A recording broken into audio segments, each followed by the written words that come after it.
I've lived my whole life being treated like a doormat, but now I'm watching those high and mighty HOA women shaking their boots as their water bills ballooned to 5 times the original cost. They trespassed on my land, installed an illegal pipeline on my ranch, disrespected me and taunted me at the city council meeting. I tried to live in peace. They opted for war, and now you can see what happens to a meek man pushed too far, especially when said man has a law degree and some experience in real estate. Hello, I noticed someone gazing from Texas. Leave a comment with Texas. If you ever had a run-in with an HOA, I never imagined I'd become the bad guy in someone's story, but sometimes life pushes you into the decision.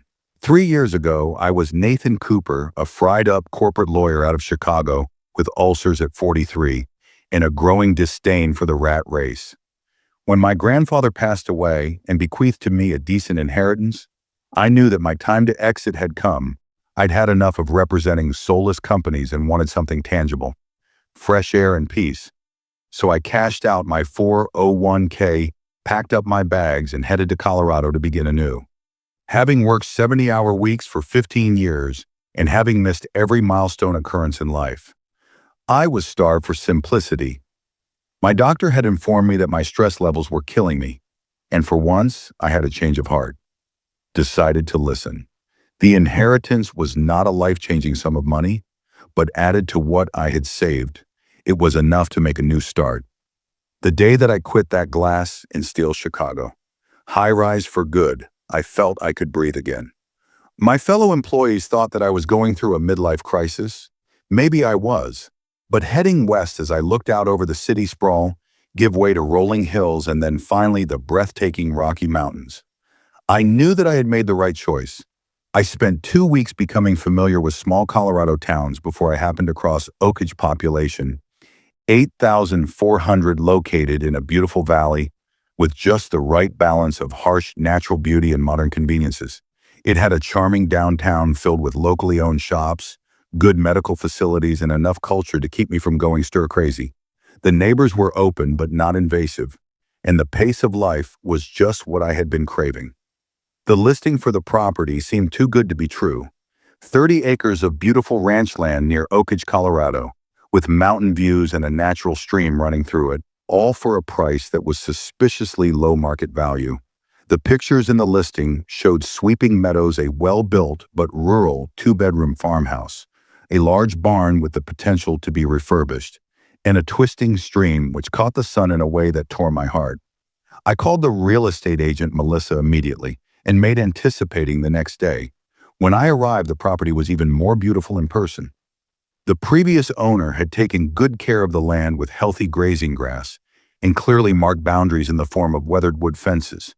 The farmhouse needed work but had good bones, original hardwood floors, a large stone fireplace, and windows that framed the views of the mountain beautifully. My real estate agent looked embarrassed when I asked her why it was so cheap. Well, she hesitated, messing with the listing papers. It's surrounded by Sunnyale Estates, which has one of the most aggressive HOAs in the county. The previous 3 owners all sold within 2 years, but technically your property isn't under their jurisdiction, so you should be fine if you keep to yourself. She waved toward the eastern boundary where I saw large, identical houses lined up like soldiers on the other side of an immaculate white fence. The contrast between the natural raw beauty of the ranch and the built-in perfection of Sunnyvale Estates was jarring. I should have paid more attention to her tone, but I was too enamored with the rolling fields and the dream of having a couple of cows and raising my own vegetables. Whatever happened to the previous owners, I inquired, still gazing at the mountains visible beyond the grassland. Melissa sighed. Various stories, but same moralities. The first one was an old man who wanted to retire here. He had altercations with the HOA because his tractor was parked too close to their property line. Then they complained about his composting bin. Then they started reporting him for noise violations when he did farm work at early mornings. After 12 months of relentless harassment, he sold at a loss and moved to Wyoming. The second was a young couple who wanted to start an organic farm. The HOA plotted to restrict access to the water, complained loudly whenever they tried any improvement, and were able to get them mired in sufficient red tape that they gave up. The third owner only lasted 8 months before the threats wore him down. I should have had the red flags waving, but the price was just right and I had 15 years of legal experience. How terrible could a neighborhood association be? $400,000. Later, I owned Cooper Ranch. The closing was boring, and I spent the first month in sheer euphoria, waking up to mountain sunrises, drinking coffee on my porch, and planning for modest improvements to the property. I started with the farmhouse, replacing the roof, updating the antiquated electrical system, and renovating the kitchen with functional plain finishes. I bought 2 horses and a small herd of cattle, learned the basics of ranch maintenance, and even began a vegetable garden that yielded more zucchini than any one man could ever eat. The day I moved in, my closest neighbor, Eleanor Simmons, no-nonsense 60-year-old who lived a quarter-mile down the road, dropped off a homemade apple pie and a warning. "Welcome to the neighborhood, city boy," she said, plopping down in my porch chair like it was her own, her weathered hands cradling a mug of coffee. Her silver hair was pulled back in a no-nonsense ponytail, and she wore faded jeans and a worn-out flannel shirt. Nevertheless, despite her age, she strode with the confidence of a woman who had spent a lifetime working the land. That pie comes with some free advice. Mind your manners around Sunnyvale HOA vultures. They're a group of bored, wealthy women with too much time and too much power. They've been trying to swallow this land into their construction for years. She gestured in the direction of the glittering cookie-cutter houses just a hop over my eastern boundary line. Their beautifully manicured yards a contrast to the natural charm of my ranch. See that creek that runs through your property? It runs straight into their high-ticket community reservoir. That's why they want this property so badly. Control the water, control everything. That's always been their game. Eleanor had lived in Oakage and watched the little farm town evolve. With the development of Sunnyvale Estates 15 years ago, was all working farms and ranches, she said. Then a Denver developer came along and bought Old Man Wilson's 300 acres and built that monstrosity, brought in a whole different kind of people. City folk with means who wanted to play at country living without getting their hands dirty. Her contempt was clear, but there was something else under her tone, a genuine concern for the soul of the community she loved. I thanked her for the pie and the warning, but did not heed it much. I was busy installing my little cattle operation and renovating the old farmhouse. The initial few months passed without any issues, and I started thinking that maybe the previous owners had simply been unfortunate or perhaps had goaded the HOA unnecessarily. I was set on being a good neighbor, maintaining my place in good condition, and minding my own business. I even waved politely Sunnyvale residents as I passed by them on my morning rides along the property boundary. Some waved back, others behaved as if they didn't see me. It wasn't until I attended a town meeting out of curiosity that I observed the infamous HOA in action. The meeting was being conducted in the Oakage Community Center, a tiny structure that served as the local government and social gathering center.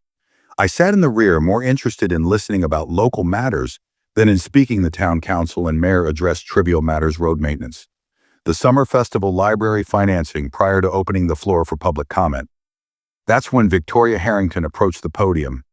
Victoria Harrington, the Homeowners Association president, was a leanly coiffed woman in her late 50s with a knife-cut voice and a smile that never reached her eyes.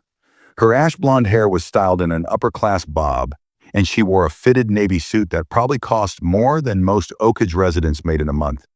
She strode along the sidewalk with the confident ease of a woman accustomed to being indulged, her diamond tennis bracelet glinting in the light as she made wide gestures.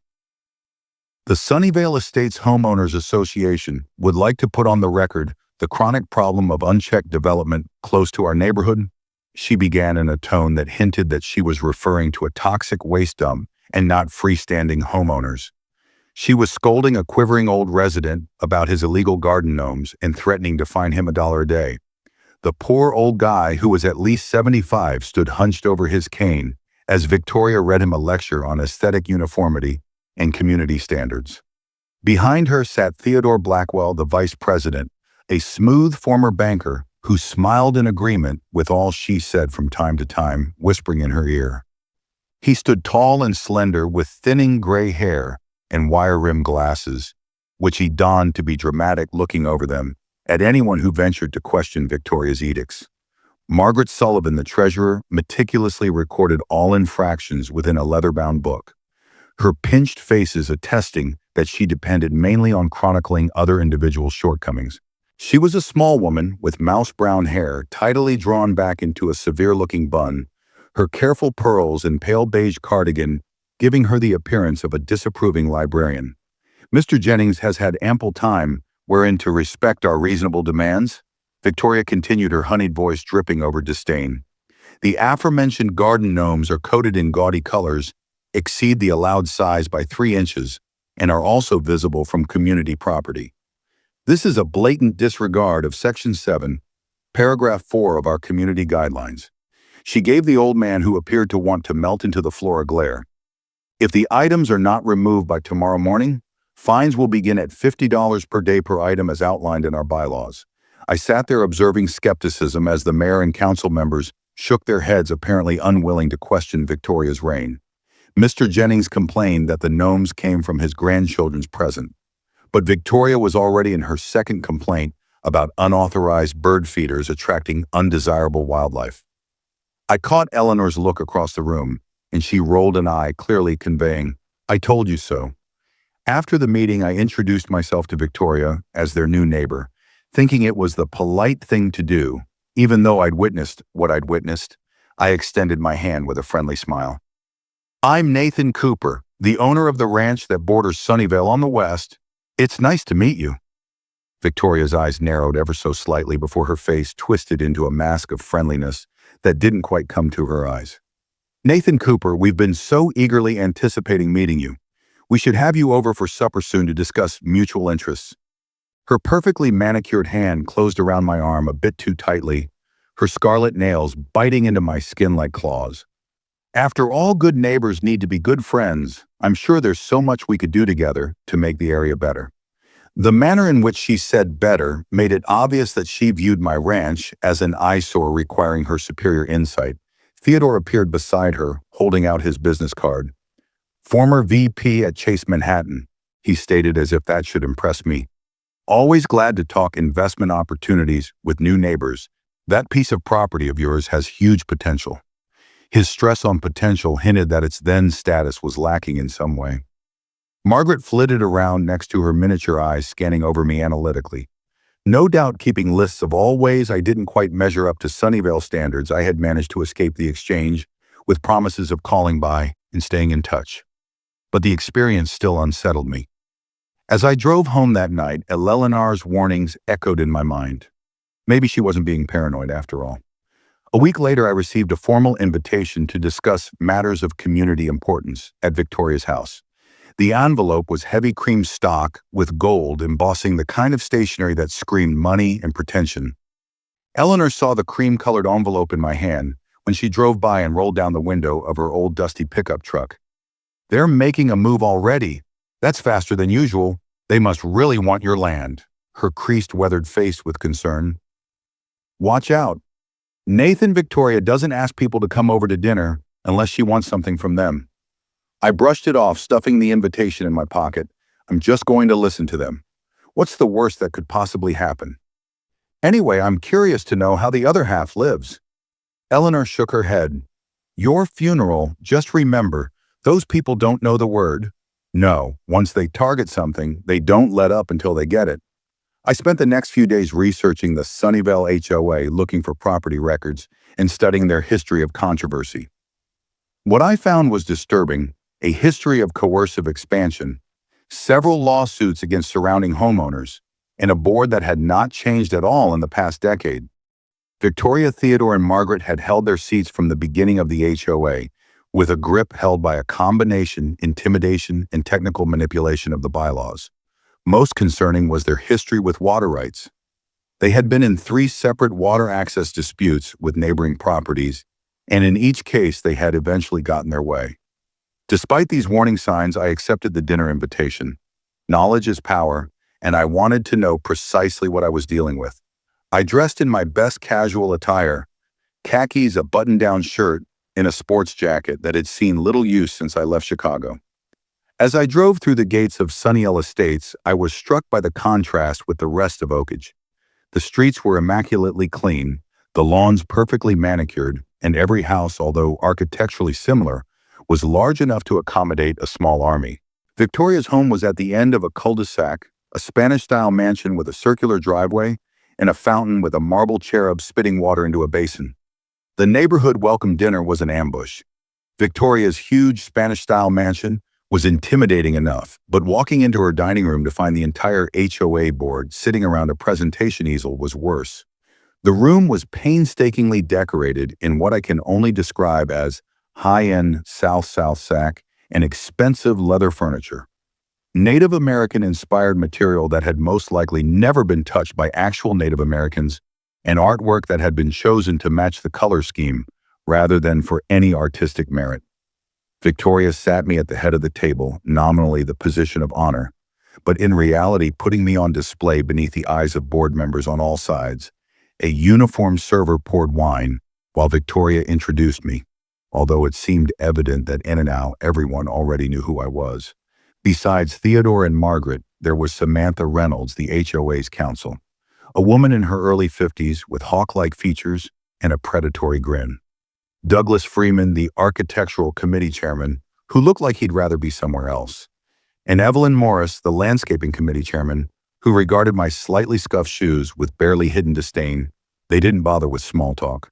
We have some wonderful ideas for making Sunnyvale Estates happen.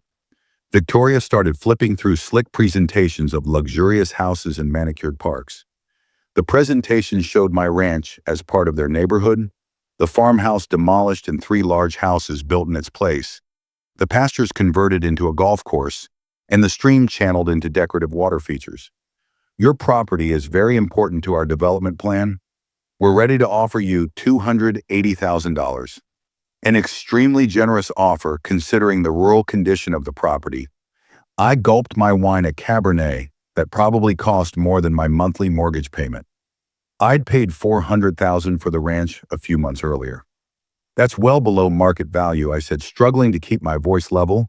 Though my fury was growing, I set down my glass carefully, not trusting myself not to crush it in my hand. Theodore leaned forward with a condescending smile playing with his gold cufflinks. He said, "But you'd be investing in the community. Property values in Sunnyvale are sure to increase. Really, you could use the money to buy one of our new subdivision homes. You'd be so much more comfortable there than in that old farmhouse." His tone suggested he was doing me a favor by attempting to relieve me of a piece of property worth $400,000 for less than $300,000. "I don't want to sell," I said emphatically. "I bought the ranch because I wish to live there. I appreciate your offer, but my land is not for sale at any price." I figured that would end the conversation, but Victoria's smile tightened instead, growing even more artificial. She exchanged glances with Theodore and Samantha, a silent communication that put my lawyer instincts on high alert. "Nathan," Victoria said, using my first name like we were old friends, "I don't think you understand the opportunity we're offering. Sunnyvale Estates is the future of this valley. The old ranches, the farms, they're all giving way to progress. You can be a part of that progress." Or she let the sentence hang there, taking a calculated sip of her wine. When I refused their offer again, the room temperature dropped. 20 degrees. Victoria's smile contracted to not much more than a grimace. "I don't think you understand what we're offering, Mr. Cooper." The fact that she used my last name was deliberate and significant. Life can get pretty hard on individuals who don't see eye to eye with community interests. She stirred her coffee slowly, the spoon ringing against fine china in the sudden silence. "By the way, did you know that we purchased that small parcel next to where your stream cuts through onto your land? We have some water rights that might affect your plans for the ranch." The thinly veiled threat was anything but subtle. The remainder of dinner was painful with talk, shifting to lighter subjects, while beneath the surface the tension still hummed. I skipped dessert and made my excuses as soon as it was socially acceptable, thanking Victoria for her hospitality with a politeness I didn't feel. As I was leaving, Theodore cornered me in the foyer. "Think about our offer. Cooper, it's not going to get better. Victoria always gets what she wants in the end." His smile didn't reach his eyes. Always, I left that night with a knot in my stomach, driving back to my ranch under a starry sky that now seemed less hospitable than it had on that morning. I tossed and turned through a sleepless night, poring over property laws and water rights codes, trying to figure out exactly what Victoria had been threatening. The property in question was small, less than an acre, but well situated, where the stream ran onto my land. If they diverted the water before it reached my land, it could destroy my ability to raise animals or grow crops. The next morning, I noticed construction equipment along the edge of my property line. Workers in hard hats were hammering stakes into the ground and measuring, while a large excavator sat in the background. They were installing large water pipes along the boundary, still on HOA property, but suspiciously close to my property. When I approached and asked them what they were doing, the foreman barely looked up from his clipboard. Infrastructure improvements, HOA project. His dismissive tone and lack of eye contact said it all. Whatever they were planning, it wasn't going to be good for me. I devoted the next 2 days to studying Colorado water rights legislation, phoning county authorities, and attempting to figure out what the HOA was legally entitled to do. What I discovered was worrisome, but not catastrophic. They had the right to curtail the water on their land, but they could not cut off a natural watercourse entirely without permits and environmental impact studies. I began to wonder if maybe Victoria's threat had been a bluff, a scare tactic in an attempt to get me to sell. I didn't give it a second thought until 3 nights later, when the sound of heavy equipment rattled me awake at 3 in the morning. Throwing on boots and grabbing a flashlight, I headed out the door to discover an excavator trenching a cut right across my pasture. The bright floodlights mounted on the machine, flooding the night with an unearthly daylight. 3 men in work clothes were rapidly setting in large PVC pipe in the freshly turned earth. Working together with the efficiency of a team that had performed this operation many times before the ditch cut a straight line from the stream to my eastern property line, the yawning gash in the ground visible even in the dim light. My cattle, taken from their accustomed grazing place, huddled nervously in the far corner of the pasture. "What the hell do you think you're doing?" I shouted over the roar of the engines, my voice cracking with rage and disbelief. The foreman, a big man with a weathered face and dead eyes, barely looked up from his Work City improvement project. "We have all the necessary permits." He flashed a document with an official-looking seal, but pulled it back before I could get a good look. "This pipeline needs to connect to the main reservoir. We'll be done by morning." His tone suggested that he wasn't wanting more conversation. I took out my cell phone and took photos of the work in progress, being careful to document the location of the trench as it related to my property lines. "You're trespassing," I said, trying to keep my voice level. "I'm calling the sheriff." The foreman shrugged and returned his attention to his crew. "Go ahead. Papers are in order. We got permission." The unofficial confidence in his tone was unsettling. Either he genuinely believed they had legal authority, or he knew that whoever they answered to possessed enough influence to make legal problems disappear. I promptly called the sheriff, who showed up 20 minutes later looking tired and annoyed. Sheriff Ray Walker was a fair-minded man in his 50s who'd seen it all, but even he seemed uncomfortable when the workers showed him their permits. He examined the documents in the light of his flashlight, frowning as he flipped through the pages. "Looks like they have city council approval, Nathan," he said, rubbing his head. "I can file a report, but if the paperwork's in order—" His voice trailed off as he handed the papers back to the foreman, who smiled at me over the sheriff's shoulder. There was a look in Ray's eyes, a hesitation, a glimmer of suspicion that showed he wasn't entirely convinced. But without blatant evidence of foul play, his hands were tied. "This doesn't feel right, Ray," I said softly, pulling him aside. "They show up in the middle of the night, no notice, digging across my property. How is that legal?" The sheriff sighed, rubbing his tired eyes. "Look, I don't make the rules. If the city council approved it, there's not much I can do. You can try taking it up with them, perhaps get a lawyer involved." He looked back over at the workers who had already gone back to their digging. "There is something between you and me that stinks about this whole ordeal, but I am powerless to stop them for no reason." As the sheriff drove off, I stood amidst the wreckage of my pasture, helpless and fuming. The workers continued through the night, and by dawn the pipeline was in, and the trench roughly filled in, leaving an ugly scar on my once beautiful field. The foreman handed me a business card for a landscaping company as they packed up their equipment. "HOA will pay to reseed the area," he told me, not quite meeting my eye. "Should be back to normal in a few months." His tone suggested he knew darn well that nothing about this situation was normal. The next day, I met Daniel Peterson, a local water engineer, at the town's single decent bar, a dive called the Rusty Nail that served great burgers and kept the beer cold. Daniel was in his mid-40s with calloused hands and the weathered look of a man who spent most of his time outdoors. I'd met him briefly at the town meeting and remembered that he'd had his own experiences with Sunnyvale in the past. He confirmed my suspicions after a couple of beers. "Those permits are counterfeit, man. They used an old application and Councilman Phillips' signature, but the council never legally approved this project in the proper manner. The HOA has them in their pocket." He gave a nod of approval unofficially. Daniel moved in closer, lowering his voice even though the bar was practically empty.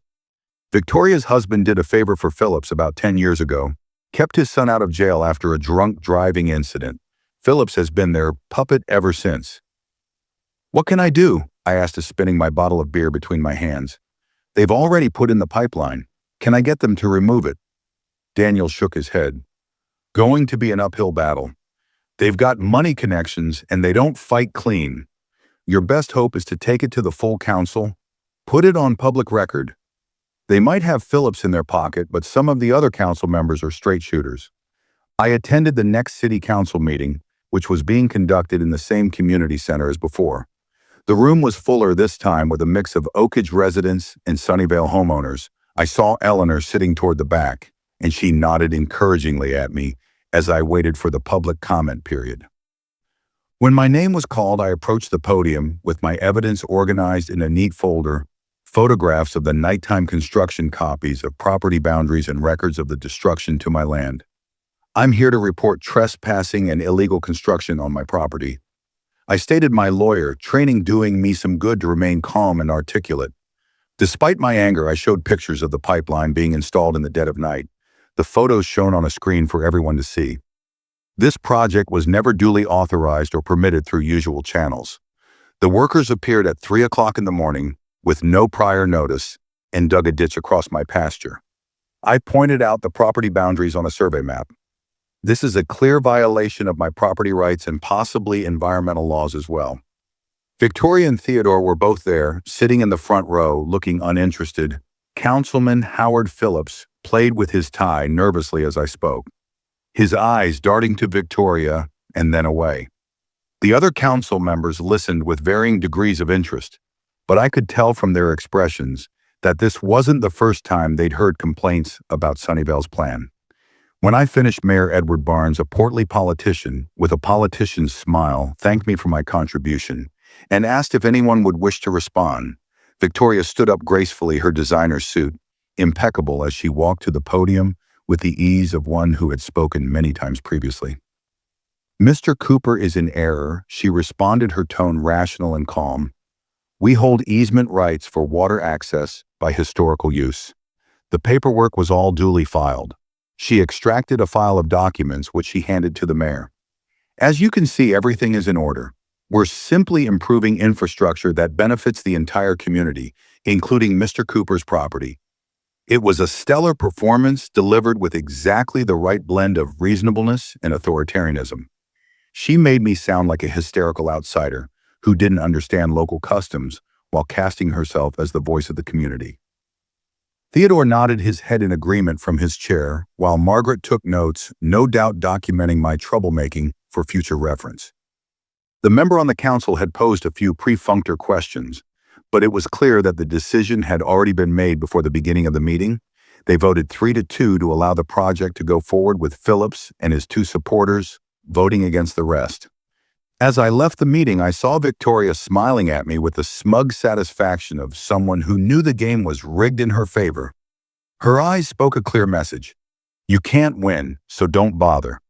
I sat helpless over the next week as they completed the pipeline across my land. It ran straight from the stream on my property, right to the large reservoir that supplied Sunnyvale Estates water, a concrete plant visible just east of my property line. The workers did a bad job of restoring the pasture, planting grass seed on the disturbed soil, but failing to cover it with anything to prevent erosion. My cattle avoided the area, seemingly able to sense the foreign object inserted into their grazing land. I documented and photographed it, all determined. Fight back in the law. Olivia Reed, a reporter from the local paper, the Oakage Gazette, rang me after hearing about the fight. She was in her mid-30s with sharp eyes and the intense commitment of someone who took their job as a journalist seriously. "I'd like to do a story on this," she said when we had coffee. "It's not the first time Sunny Ale has done something like this, but nobody's been willing to talk on record before." Her enthusiasm was infectious, and I agreed to an interview, providing her with copies of my records and walking her through the chronology of events. 2 days later, Olivia called sounding defeated. "They killed the story," she explained, anger in her voice. "My editor said it wasn't in the best interest of the community to publish something so contentious." She took a deep breath.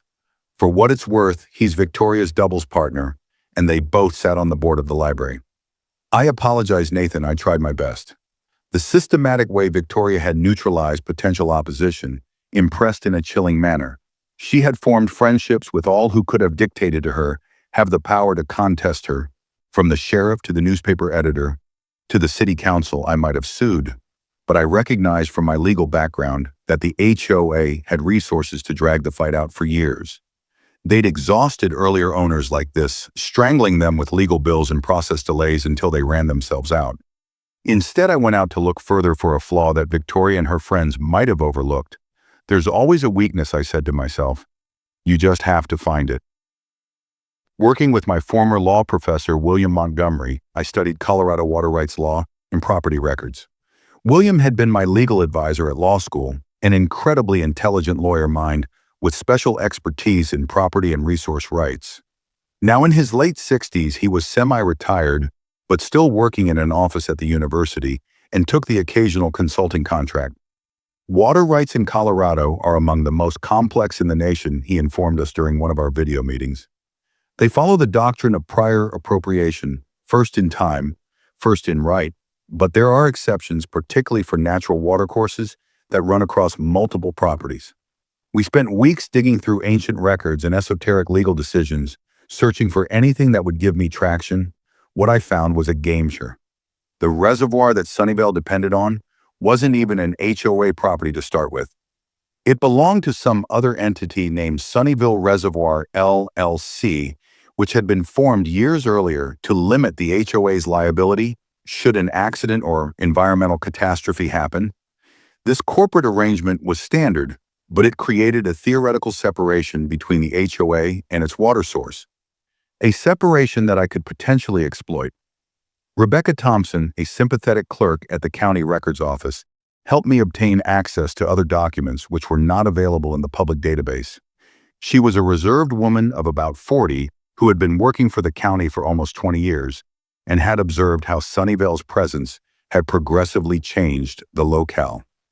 Sunny Reservoir LLC has been having serious financial problems, she whispered, pushing a folder across her desk when no one else was present. Her eyes nervously darted toward the door, as if expecting Victoria to suddenly burst through. There have been 3 suits with surrounding communities over water rights issues. First Rock Bank has quietly foreclosed on the property after consistently defaulting on their loans. The folder contained loan documents, court documents, and letters between the LLC and creditors. It was a picture of a company in serious financial distress, with property ready to be sold off to settle debts. This was information not yet publicized, but it was to become so within days. The reservoir property was for sale in 60 days as part of a bankruptcy hearing that had been kept remarkably under wraps. Working on my own using the services of Jason Bennett, a computer-knowledgeable former colleague from my Chicago days, I did some researching of electronic records and discovered that the reservoir property was for sale auction. Within 60 days, Jason was a computer expert who had on occasion helped me with computer forensics on cases. He was able to tap into public records that technically were there, but de facto were hidden in obscure databases. The HOA leadership believes that they have a deal with James Webster, the first Rock Bank branch manager, that he would give them advance notice before any public auction so that they could prepare to purchase it without competition. Jason explained throughout the duration of a late-night telephone call, but Webster appears to have been reassigned to another branch and the new supervisor. Neither doesn't know anything about this setup or doesn't care.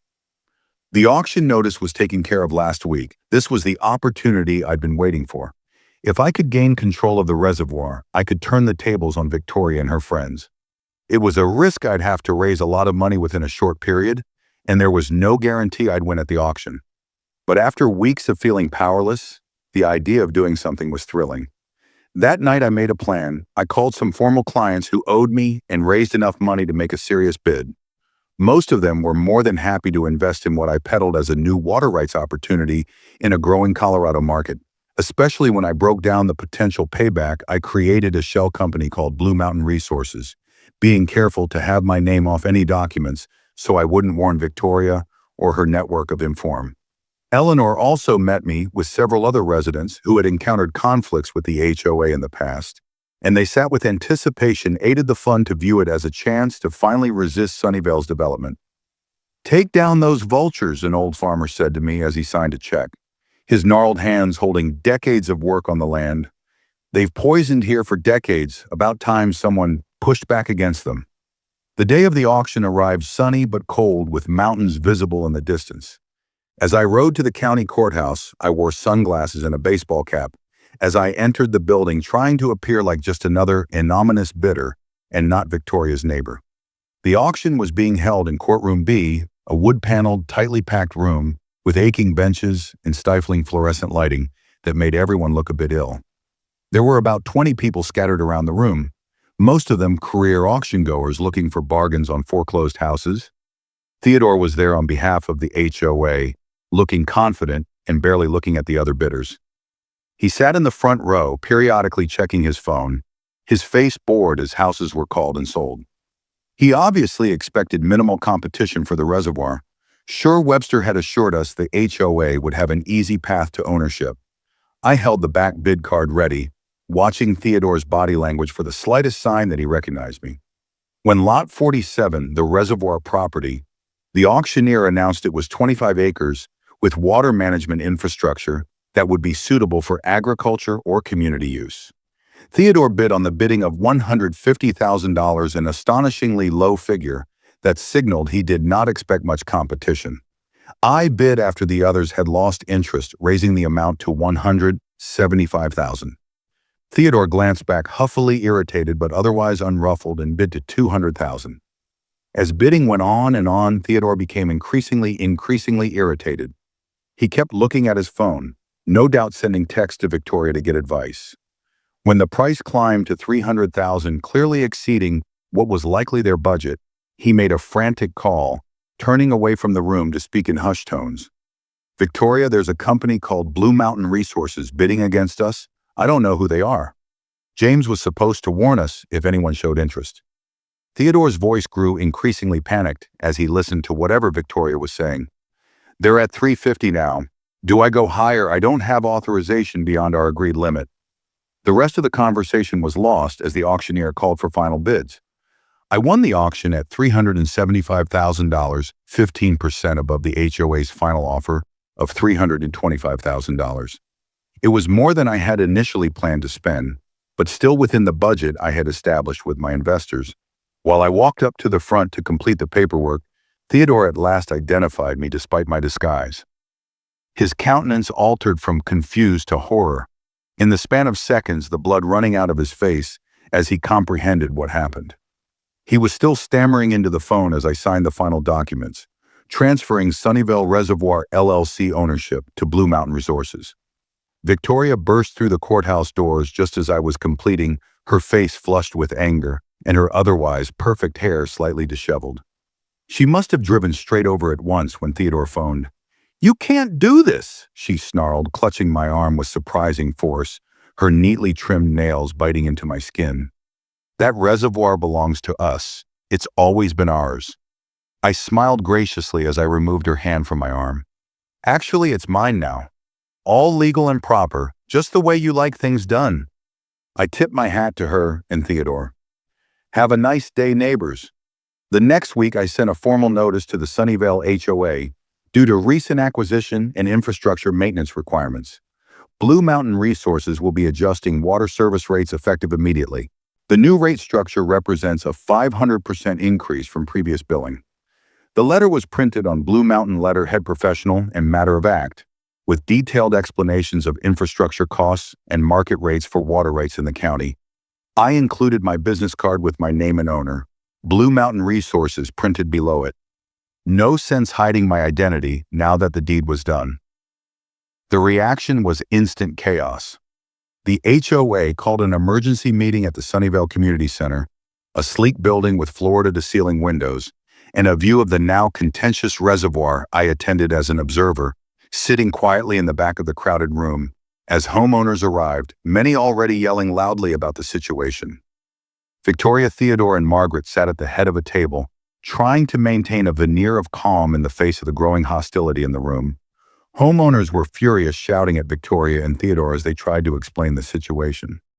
The Sunnyvale residents, who were accustomed to being able to get their way and being protected from the real-world consequences of their HOA's actions, were now faced with a threat to their perfectly manicured existence. "You let this happen," one red-faced man screamed, waving his water bill over his head. "My water bill just increased from $100 to $500 per month. How will I be able to afford to pay this?" Another resident, a woman in whites playing tennis whom I knew to be one of Victoria's typical lunch buddies, rose to her feet with tears brimming in her eyes. "We can't even sell our homes with water like this. Who will buy here?" Heather Mitchell, a single parent I'd met briefly at the town diner, stood up with tears in her eyes. Unlike most Sunnyvale residents, she lived in one of the smaller houses on the edge of the development, apparently having purchased when prices were lower. "I have to turn off my water 2 days a week to be able to pay the bill, while Mrs. Harrington still waters her lawn every night." Her voice trembled with emotion. "My children have to shower at my mother's place because we can't afford to have the water on." This revelation sparked a fresh wave of outrage, with some homeowners taking it out on glare at Victoria, whose expansive lawn was famous for being green. Even in the driest of months, Victoria tried to hold on, standing up and holding her hands aloft for silence. "All we have to do is remain calm. We are exploring all legal options in attempting to address this temporary disruption." She glared across the room at me, her eyes blazing with vengeance. "Mr. Cooper has engaged in predatory business tactics, and we will be suing forthwith. Our attorneys believe that we have several reasons for resisting this hostile takeover."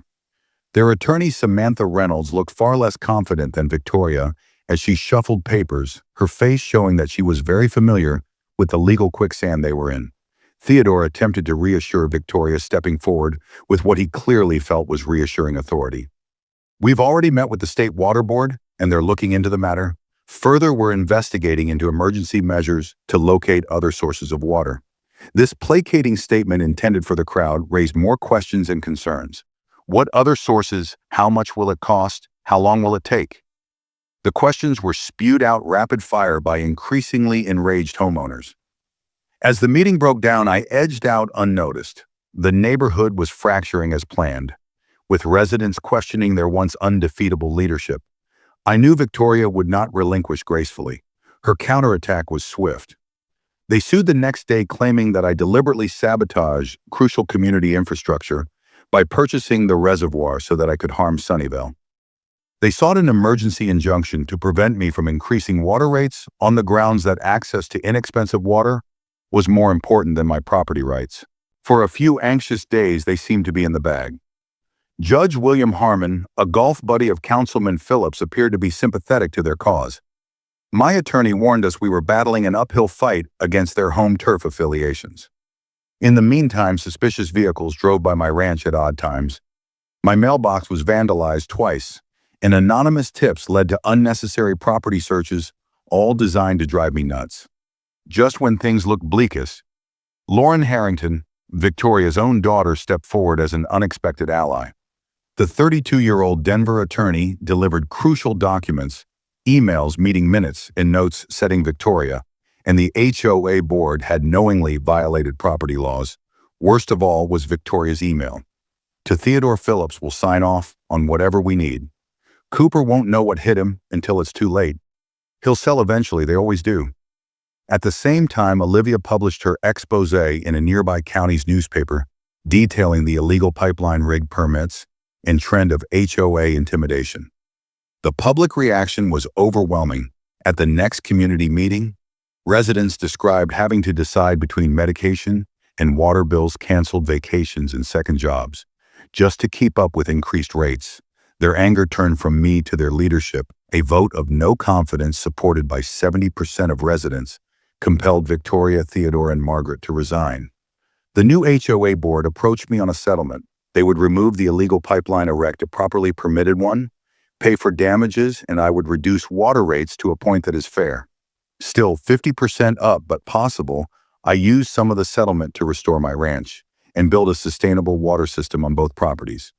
Nowadays, I host an annual barbecue bringing the two communities together. Victoria left to live elsewhere, selling her mansion to a young 3 large dogs who were made familiar neighborhood markers.